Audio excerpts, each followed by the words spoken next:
Bom dia, boa tarde, boa noite, meu querido, minha querida. Que prazer é estar aqui com você de novo para nós recapitularmos mais uma lição. E neste dia nós estamos na lição já de número 3, olha só, que tem como título A Luz Brilha na Escuridão.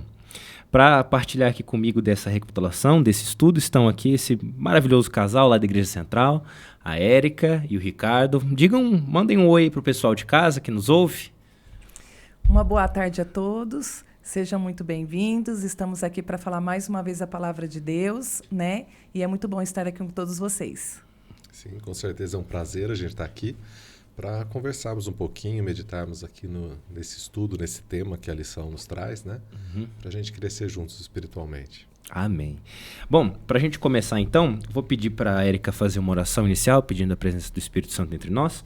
Você que está em casa, se puder, já sabe, feche seu olho. Se não puder, acompanhe com a gente. Querido e amado Deus, neste momento te agradecemos por essa oportunidade. Se estamos aqui porque o Senhor tem nos sustentado. E neste momento pedimos a doce companhia Divino Espírito Santo, nos dando sabedoria, nos direcionando em todas as nossas falas.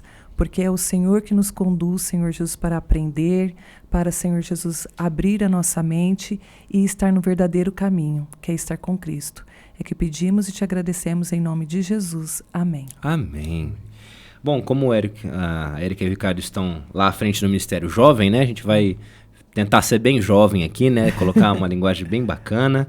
E queria começar, então, para a gente lendo o verso para memorizar, que está em João 12:35, tá? João 12:35 diz o seguinte: Jesus respondeu: ainda por um pouco a luz está com vocês. Andem enquanto vocês têm a luz, para que não sejam surpreendidos pelas trevas. E quem anda nas trevas não sabe para onde vai. A lição da semana passada, ela terminou, nós falamos muito sobre a perseguição, falamos muito sobre a questão de como a igreja primitiva sofreu nas mãos desses impérios que viram, especialmente o Império Romano, por anos. Mas os cristãos sempre foram firmes e sempre colocaram o amor à frente do egoísmo, à frente das vontades próprias. Mas agora vai começar um período, a partir do século IV, século V, Érica, que o diabo, Satanás, vai mudar a sua tática.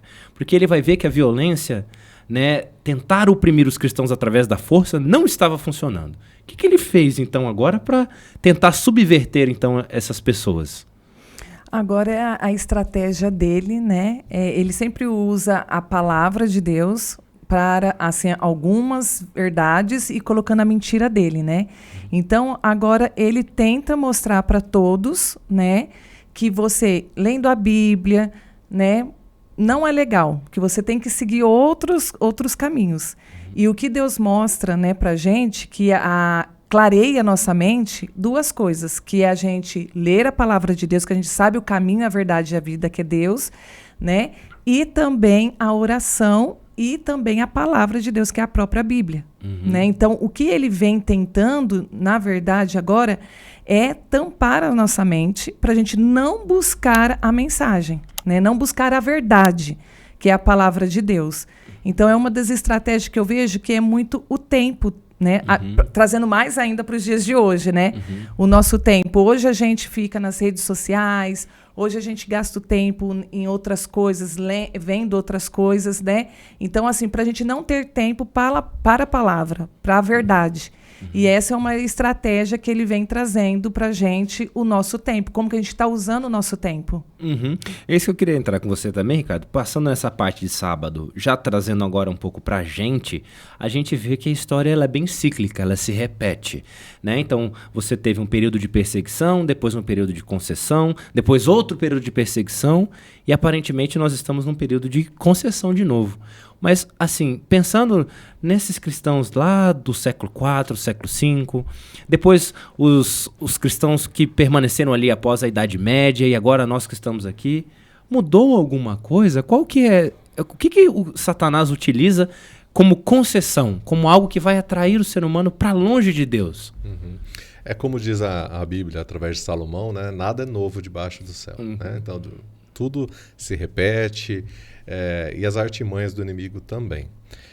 Só pegando aqui um ganchinho do que o verso fala, né? Que Jesus, para a gente valorizar a luz e aproveitar a luz enquanto a gente tem, né? quando Jesus falou isso, já era profético para a Idade Média que viria depois, onde as pessoas não teriam acesso à palavra de Deus com a mesma facilidade. Né? A gente sabe que durante séculos a Igreja Romana ela escondeu a palavra de Deus, o acesso era só a sacerdotes, o povo mesmo não tinha acesso a essa palavra. E por isso andavam em trevas, não conheciam a luz, porque a luz que brilha na escuridão é a palavra de Deus. E hoje, apesar de tantas traduções da Bíblia, da gente ter... Eu tenho certeza que tem gente que tem mais de uma Bíblia em casa. A gente consegue ter Bíblia no aplicativo, né, no celular, vários idiomas, várias traduções, mas as pessoas não estão lendo. Né? Então a gente vê que às vezes a pessoa troca a palavra de Deus por um livro que fala sobre a palavra de Deus, ou por uma pregação online que ela está assistindo, e deixa de vir na fonte mesmo. Mas é a fonte da palavra de Deus que é a verdadeira luz que nos ilumina. É muito bom eu estar ouvindo uma mensagem de um pastor, né, de um pregador, mas eu preciso ter o hábito de beber diretamente da fonte. É ela que nos ilumina, ela é a luz que brilha no meio da escuridão. E nós precisamos estar preparados, porque tudo é cíclico. Né? Do mesmo jeito que chegou um tempo na Idade Média que você não teve mais acesso à palavra de Deus, pode chegar um tempo em que a gente também não tem essa mesma liberdade, esse mesmo acesso da gente conseguir beber dessa fonte. Né? Se hoje fosse tirado a Bíblia de nós, quantos versos eu saberia de cor? Essa palavra estaria realmente na minha memória e eu saberia dizer as promessas que Deus tem feito para mim através da palavra, ou eu ficaria no escuro? Né? Então essa luz que tem na palavra de Deus tem que estar dentro de nós. Com certeza.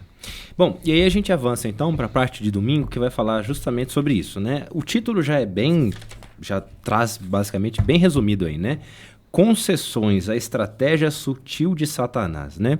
Como a gente falou, o que foi que aconteceu? Quando a gente vai pegar lá os anos 300, 400 ali, o que a gente percebe é que Roma, ela vai, né, claro, através da instrução de Satanás, elas vão ter uma sacada maravilhosa, que é justamente o quê? Maravilhosa no sentido político da coisa, né? Porque havia perseguição aos cristãos, mas a igreja só se multiplicava, só multiplicava, e Roma estava passando por um período de difícil, digamos assim, de juntar, né? Eles não estavam conseguindo muitas guerras internas, guerras entre os generais, aquela divisão, então eles tinham que surgir com um método novo de agregação ali, e aí é proposto fazer, então, né, criar-se uma nova religião, algo que agregasse todas aquelas religiões existentes de todos aqueles povos, sejam os cristãos, sejam os gregos, sejam os próprios romanos, que também já tinham influência dos gregos, e aí eles vão pegar tudo isso e fazer um grande amálgama de todas essas coisas. No papel é muito bonito, porque todo mundo viveria uma religião unida, unificada, ia ser todo mundo feliz e alegre, mas, como a lição fala, isso é uma estratégia de Satanás. E eu queria saber o que você acha, Érica. Por que então isso não funciona? Por que não dá certo isso aqui? Porque é o seguinte, hoje em dia, cada um está querendo falar alguma coisa em relação do que acredita, né? O que eu acho, isso. Só que Deus, ele coloca, e ele coloca que ele é a verdade, porque Deus realmente é a verdade. E Satanás, ele entrou para que ele usa meias verdades, como eu coloquei no início, né? Ele traz para um público falando assim, não, mas isso pode, isso dá certo. Só que é o meu achismo, o eu acho. E aqui a palavra, né, a estratégia sutis dele, da gente não buscar a verdade, para que a gente venha falar o que eu acho, que hoje está muito isso, né? Do que eu penso, o que é certo, o que é errado, é o que eu penso, é que as outras pessoas acham. Mas por que acontece muito isso? Porque não buscam a palavra, que ela é a luz, é a verdade, e ele é o pai da mentira, né? Ele usa meias verdades, né? Para que possa a gente ficar assim, será quem que está certo? A gente só consegue ver quem está certo é quando que a gente vai para a palavra. Eu queria que, Érica, não sair do tema da lição, obviamente, mas como a sua profissão envolve a questão da psicologia, tudo isso, se você atende pessoas que têm esse tipo de problema, elas vão lá porque elas acham alguma coisa e você tem que tentar convencê-las de que não é bem assim. Você passa por isso no consultório? Como é que... É tão interessante isso que você falou, porque assim, todos nós, um exemplo, uma geladeira tem um manual de instrução, né? O equipamento tem um manual de instrução para ser usado. E as pessoas, elas vêm de uma família não estruturada, que teve a parte da palavra, que teve a Bíblia. Então, assim, é o que elas ouvem dos outros. É sempre assim. Eu ouvi, eu acho que é isso. Então, assim, acredita naquilo que serve de bom para ela. Porque quando Deus fala alguma coisa, não faça isso que é errado. Ele fala para nos proteger, né? E aí, quando que a pessoa ela faz da maneira dela, ela se machuca. Porque a gente sabe que ele, né, é um pai que ele sabe o que é melhor para nós. Então, sempre as pessoas estão na partes emocionais, ansiosas, preocupadas, depressiva, por mais que tenha a parte química também, tem a parte realmente fisiológica que a pessoa, né, fica doente realmente, mas assim, as complicações, distúrbios emocionais, está muito relacionado também do que você está acreditando, né? Não tem um caminho, um direcionamento. Por isso que a gente fala que a personalidade e o caráter da criança é desenvolvida do 0 a 7 anos. Né? E a gente estava até falando agora que a primeira infância, do 0 a 3 anos, 4 anos, a criança está toda recebendo as informações.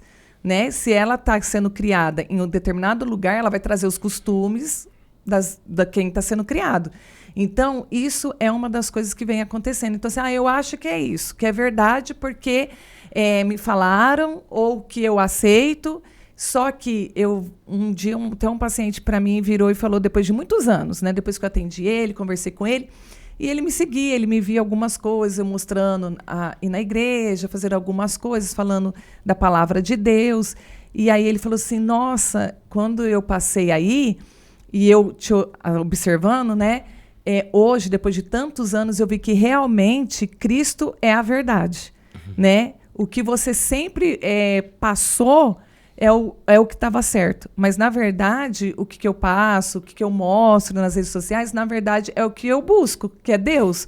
E Ele traz o caminho verdadeiro, a paz, a tranquilidade, a verdadeira alegria, não a alegria momentânea, né? Então, assim, eu vejo que as pessoas elas estão perdidas porque elas não têm um manual de instrução. E todos nós procuramos sempre um passo a passo. É para emagrecimento. Como que faz para eu educar filhos? Se tem algo mágico ou uma pílula, alguma coisa, né? Porque elas querem um direcionamento, mas muitas vezes buscam um direcionamento errado. E aí, Ricardo, a gente pensando nisso também, será que a gente pode pensar, já que a gente vive, então, numa época de concessões, as pessoas estão querendo muitos direitos, mas às vezes falta um pouco de dever também. Bom, lá você trabalha na universidade, então, como professor, você deve passar muito por isso, né? Alunos que querem muitos direitos, ou às vezes outros professores, colegas que querem muitos direitos, mas na hora que tem que pôr a mão na massa, às vezes não põe.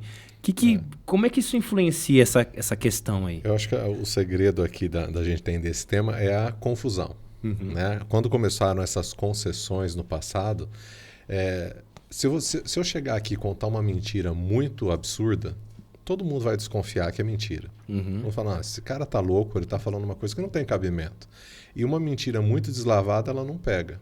Mas se eu começo a misturar a mentira com a verdade, começo a fazer algumas alterações e passo isso como se fosse uma verdade, eu consigo enganar mais. Essa foi a estratégia de Satanás no passado e é a estratégia atual. É a meia-verdade, né? É as concessões. Olha, Jesus disse isso, mas... Toda vez que vem essa palavrinha mas, é muito complicado, né? A Bíblia diz assim, olha, o pastor Bulhão fala dessa maneira, é amarelo, mas o verde neste momento pode ficar melhor, mas a Bíblia está dizendo que é amarelo. Aí vem o outro e fala assim, mas o azul nessa situação daria melhor. E a gente começa a colocar tradições, costumes, crenças próprias no lugar da palavra de Deus. É assim que acontecem essas concessões. E hoje a gente vê muito isso, né? Como a Érica falou aí, o achismo, né? Eu sempre falo, quando meu filho me pergunta alguma coisa, eu falei, toda vez que vem a palavra eu acho, não é mais Deus falando. O que Deus falou está claro, está revelado, e eu não preciso nem da interpretação. A própria Bíblia interpreta ela mesma. Então, quando eu falo assim, olha, eu acho isso, é porque eu não tenho certeza do que a palavra de Deus está dizendo. Estou pondo a minha vontade, a minha expressão. E aqui começam as confusões, né? Como diz a lição, estratégias sutis, disfarçadas de Satanás, que pode misturar a verdade com a mentira e a gente vê a confusão que existe hoje. Né? Uhum. Eu assisti um filme muito tempo atrás, eu lembro que eu era adolescente, mas ficou marcado na minha mente. Eu não sei que filme que era, mas eu lembro que eram dois caras que estavam num trem, e aí surge uma questão que um cara vira pra ele e fala assim, eu acho. E aí o outro vira pra ele e fala assim, eu acho é a mãe de todas as besteiras. Porque é sempre assim, vai chover, o cara fala, você fechou a janela? Eu acho que sim. E não fechou. Você apagou o fogo? Eu acho que sim. Queima comida. Então é sempre eu acho, né? Não é nem o sim nem o não. Sempre fica nesse meio. E aí começam a surgir as pessoas, que a lição, né, traz pra gente na segunda-feira, que é o que é dito ali em Atos, capítulo 20, do versículo 27 até o 32, que o apóstolo Paulo vai chamar de lobos vorazes. Pessoas que vão se aproveitar disso. Já mal intencionadas. Exatamente. Já mal intencionadas vão se aproveitar dessas situações para tirar vantagem, qualquer que seja a vantagem, a ponto de, como ele fala no versículo 29, né, que não poupariam nem o próprio rebanho, ou seja, nem aqueles que ele chama de amigo, eles poupariam. Muito parecido com o que Satanás fez no céu, que nem os próprios amigos, os próprios anjos, ele poupou para atingir o objetivo que ele queria. Então, pensando nisso, né? Será que nós podemos dizer, Érica, que a gente vive isso nessa época de coaches, de pessoas com fórmulas milagrosas, né? Como você falou, para emagrecer, para ganhar dinheiro. A gente vive uma época de lobos vorazes? Com certeza, porque assim, o inimigo, ele é muito astuto, né? Deus fala assim, ele fica ao derredor procurando atragar. E por isso que a gente sempre tem que estar com a palavra, a base, nossa ser a palavra. Porque se ele vem com outras estratégias, nós conhecemos, temos uma base sólida, a gente vai resistir com a força do Espírito Santo, a gente vai resistir mais a essas coisas, né? Então, hoje em dia, as pessoas estão sofrendo muito. Tem muitos problemas emocionais, problemas físicos. Então, aí ele aproveita essa oportunidade, adversário, pega essas pessoas, né, para enganar. E aí fica uns seguidores, né? A gente vê aí no Instagram, né? Não sei quantos mil seguidores. E aquela pessoa fica como assim, adoração, né? Eu vou seguir, nossa, porque ela fez isso, eu uso isso porque ela falou isso. E aí a outra pessoa vai tendo poder, né? Isso vai subindo pela cabeça se a gente não tomar cuidado. E aí o que ela falou, a gente começa a seguir, começa a achar que é o certo. Então, hoje em dia, a gente tem que tomar muito cuidado porque tem muita gente enganando até na parte do emagrecimento, porque o importante é ele ganhar dinheiro, não importa. Como ele fazer uma técnica que aí ele venha se libertar dos pensamentos intrusos, né? Não baseado realmente cientificamente. Então aí entra o que eu acho, e aí as pessoas, como não estão embasadas, elas acreditam e começam a seguir. E traz aquilo como verdade para a vida delas. Acho que o Ricardo, que também é dessa área, deve sofrer muito com isso, né? Não, nessa questão de... Porque a gente, na universidade, tudo que vai falar, a não ser que seja realmente algo novo, tem que estar embasado, né? E parece que tem uma coisinha aí que é a Facuzap, né? A faculdade do Zap veio para ficar. Né? Como é que tá isso aí, Ricardo? Olha, hoje... o acesso à informação facilitou muita coisa. Hoje, raramente você vê um aluno com um livro físico, é tudo virtual, né? Você consegue baixar um livro. Só que assim, tem aí o surgimento da inteligência artificial. Então, hoje você pega o aluno, ele faz uma pergunta, a inteligência artificial dá uma resposta. O ChatGPT, né? ChatGPT, e tem várias, né? E são respostas rasas, superficiais, muitas vezes não são nem corretas, né? E o aluno não tem nem o discernimento para saber que está incorreto aquilo lá. Ele faz a pergunta, aceita aquilo como verdade e nem procura se aprofundar. Você vê que a gente vive na era das fake news. Por que é uma fake news? É uma notícia falsa que eu repassei à frente sem nem consultar para ver se ela era verdade ou não. E no mundo espiritual não é diferente. Então as pessoas ouvem falar alguma coisa, nem sabem se isso está na Bíblia mesmo, qual o contexto em que ela foi escrita, quando foi falado, passa essa distorção como se fosse uma verdade e as pessoas vão repassando isso, sem verificar a fonte direito. A gente já viu isso no passado acontecer recentemente, né? Livros que publicam falando mal da Bíblia. A pessoa nunca leu a Bíblia, ela lê esse livro e começa a falar, realmente a Bíblia é ultrapassada, mas ela nunca leu a própria Bíblia. Ela leu um livro que falava mal da Bíblia e ela passou a acreditar nisso daí sem ter consultado a fonte verdadeira. Então, são as fake news espirituais. Aí vem como, né, um coaching, uma pessoa aí dando instruções, falando isso é verdade. Às vezes cita algo como se fosse bíblico e nem é bíblico. Né? Então, se a gente não tiver fundamentado na palavra de Deus, que é a verdadeira luz que ilumina o caminho, que a Bíblia mesmo diz que ela é a lâmpada para os nossos pés, né? Se a gente não tiver fundamentado nela, é muito fácil ser enganado. E aqui na lição fala, né, que a gente tem que tomar cuidado até dos líderes dentro da igreja, né, como que eles tinham antigamente, até hoje em dia, porque um exemplo, né, a gente tem muita discussão quando que vem alguma pandemia, alguma coisa, vamos colocar um exemplo, a gente fecha a igreja ou não, o que faz, né, e algumas pessoas acham que o delas estão verdade e às vezes até com os irmãos dentro da igreja, ela acaba enganando, né? Ou querendo que a vontade dela prevalece e pode até buscar outras alternativas para prejudicar alguém dentro da igreja. Então, assim, ele tenta trabalhar em todos os lugares, fora, dentro, e a gente tem que tomar cuidado com esses lobos, né, que fala vorazes. E às vezes a pessoa, na cabeça dela, ela tá o mais bem intencionado possível, só que ela não percebe que ela tá causando... Fazendo a vontade nela, não a vontade que Deus quer, né? Exatamente. Bom, aí a parte de terça-feira, então, começa a falar sobre protegidos pela palavra. A pergunta eu acho muito interessante, aí eu refaço a vocês, né, se cada quiser começar, que fala justamente isso, né? O que nos protege? Ou seja, qual que é a única... Porque fisicamente falando, a gente sabe que... Bom, nós já estamos aqui há muitos anos, milhares de anos, nós já temos as doenças, temos as dificuldades, o estresse. Fisicamente falando, em uma guerra contra Satanás, nós não somos fisicamente nem totalmente preparados. Mas existe uma proteção. O que a Bíblia recomenda como proteção e a única proteção contra Satanás? Eu acho interessante que uma vez eu li sobre uma pessoa que ela era especialista em identificar notas falsas, notas de dinheiro. E aí ela batia o olho e sabia que aquela nota não era verdadeira. Aí perguntaram como que ela conseguia saber com tanta velocidade que aquela nota era falsa. Ela falou, porque eu conheço muito bem a verdadeira. Então, quando a gente conhece muito bem o que é verdadeiro, quando aparece o falso é fácil de você distinguir. Né?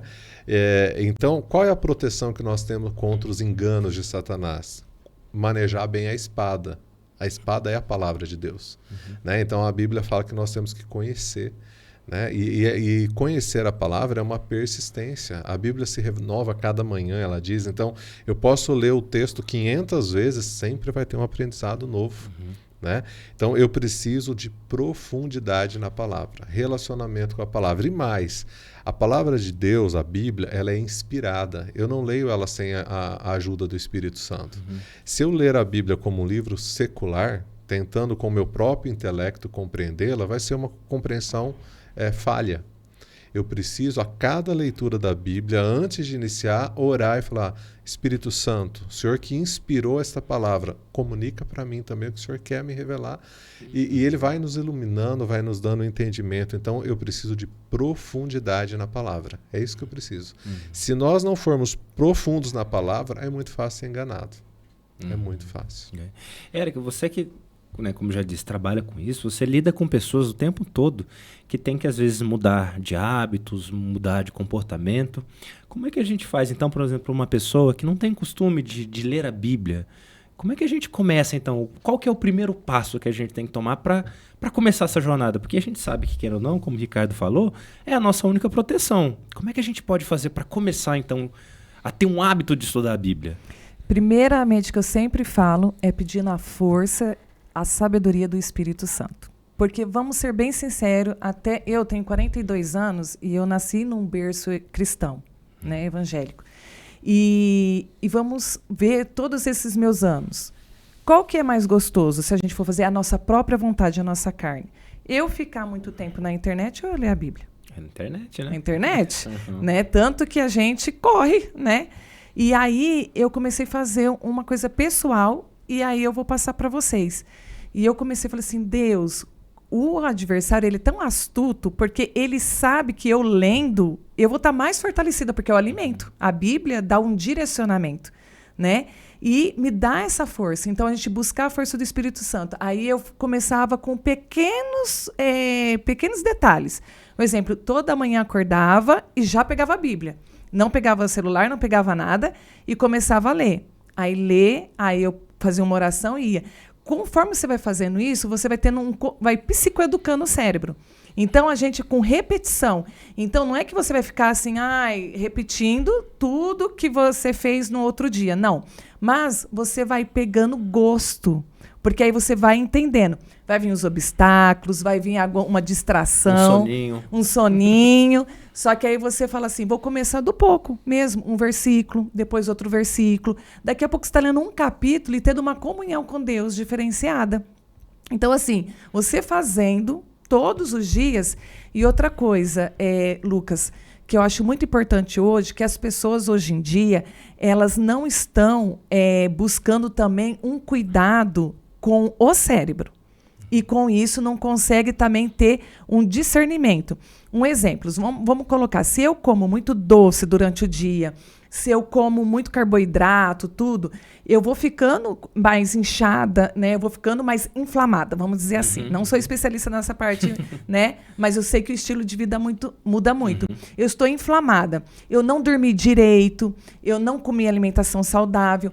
Aí eu durmo e acordo no outro dia. Eu vou acordar com irritabilidade, eu vou acordar com estresse, tudo. E esse comportamento, a gente fala, por que eu estou tendo esse comportamento? Porque eu só estou nervosa, raiva, estressada.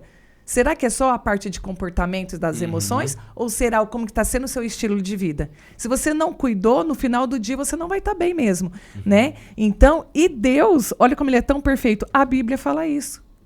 Passa tudo isso para nós, como a gente cuidar da nossa saúde, como cuidar da nossa mente, como cuidar do nosso corpo. E com isso, né, a gente vai aprendendo mais a palavra. Então, a gente tem que mudar os nossos comportamentos, os nossos hábitos, pedir força para o Espírito Santo, e aí a gente consegue mudar e trazer novos hábitos bons. Isso que você falou tem até nome, né? A gente chama de ressaca de açúcar. Porque o açúcar, ele faz isso, né? Queridos, você que está ouvindo a gente, não estou falando aqui que você não pode comer açúcar, você não pode comer carboidrato, pelo amor de Deus, não é isso. Mas é que quando a gente come em excesso, a gente fica elétrico na hora, mas depois o corpo sente falta, né? E o foco, né? O lobo frontal da gente receber as informações. Então, Deus, ele colocou até isso, né? Os extremos também nos atrapalham. O equilíbrio. Temos que ter o equilíbrio, né? A temperança. Mas aí, Ricardo, tanto você quanto a Érica falaram de Espírito Santo. A parte de quarta-feira vai falar sobre isso. Ela vai falar, né? Raciocínio humano separado das Escrituras. Por que tanto foco no Espírito Santo quando a gente fala de Escrituras? Porque a Escritura, ela é inspirada, né? Ela não é uma escrita humana. Muitas pessoas que às vezes não têm familiaridade com a Bíblia, eles questionam isso. Mas a Bíblia foi escrita por homens, né? São mais de 40 autores. Ela foi escrita em mais de 1.600 anos e ela é coerente em toda a sua escrita, né? Eu gosto muito de uma fala do Dr. Rodrigo Silva, que ele diz o seguinte: você pode jogar um livro de Platão, um livro de Sócrates dentro de uma penitenciária e a pessoa pode ler aquele livro, mas ele nunca vai ser transformado por ele. A Bíblia não. Quando uma pessoa lê esse livro com a direção do Espírito Santo, com a mente espiritual querendo ser transformada, ela é transformada. Porque esse livro, ele realmente tem a influência do Espírito Santo, o Espírito de Deus. Ele inspirou na escrita e nos inspira na leitura. Ele comunica ao nosso espírito, ele nos dá a certeza da salvação lendo a palavra de Deus. A Bíblia diz isso para nós. Ela fala assim que o Espírito comunica com o nosso espírito que somos filhos de Deus. Então, é um livro espiritual. Então, eu não posso ler um livro espiritual com uma mente exclusivamente carnal. Entendi. Por isso que até essa questão que vocês estão comentando da alimentação também influencia, né? Quando não precisa ser a leitura da Bíblia, não. Se eu for estudar para uma prova, depois que eu acabei de comer uma comida muito pesada, eu não vou conseguir me concentrar, eu não vou conseguir ter entendimento, porque o meu cérebro está preocupado com a digestão. Então, quando eu vou ler a palavra de Deus logo pela manhã, né, como a Érica falou, é um momento que minha mente já está mais descansada, ela acorda preparada e o primeiro alimento dela é o espiritual. Então, se eu busco a direção do Espírito Santo, o entendimento é completamente diferente. E aí, durante o dia, se a gente está passando alguma coisa, a gente lembra o que leu. Nos dá a força para dar o término do dia. Né? Então, por isso, assim, que é muito rico a gente acordar e já ter a comunhão com Deus. Não pegar coisas que tiram, né, o nosso foco. E também, né, a gente, às vezes, o pessoal pode ficar pensando, mas ela vai falando de alimentação, mas é tudo, é o exercício, é o sol, é o ar puro, tudo isso influencia de uma maneira geral. Hidratar. A água, né? Hidratar. Que especialmente agora, que, assim, a gente ainda tá no verão, né, já saiu do verão, perdão, mas... Por mais, né, agora vai começar o outono, estamos no outono, e depois vai começar uma época de frio, e aí, frio, o pessoal não bebe água. É um problema, né, tem dor de cabeça, tudo isso influencia.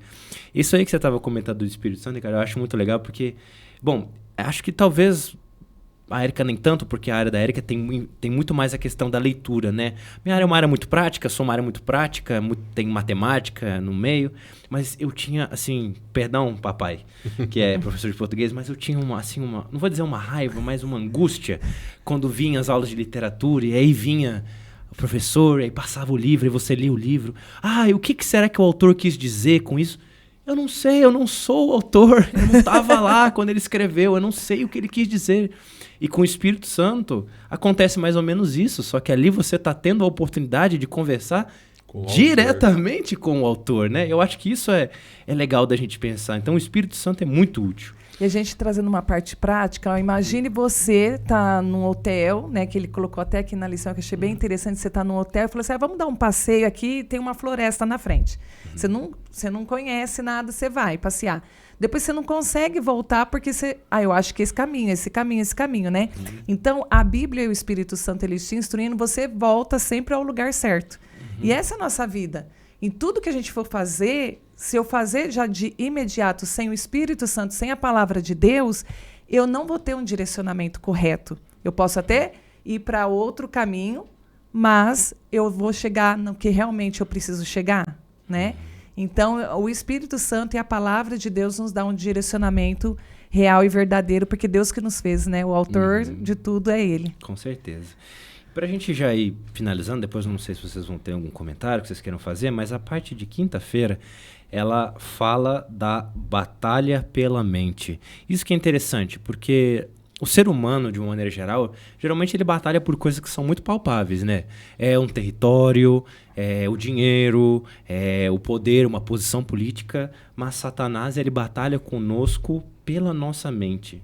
Por quê? O que ele quer dizer com isso? Pode começar você mesmo, Érica, depois a gente passa para o Ricardo. Porque a nossa mente, nosso cérebro é tomada de decisão, né? Você vai decidir o que você quer para a sua vida. Então, Deus ele é tão perfeito que ele deixou isso, o livre-arbítrio. Né?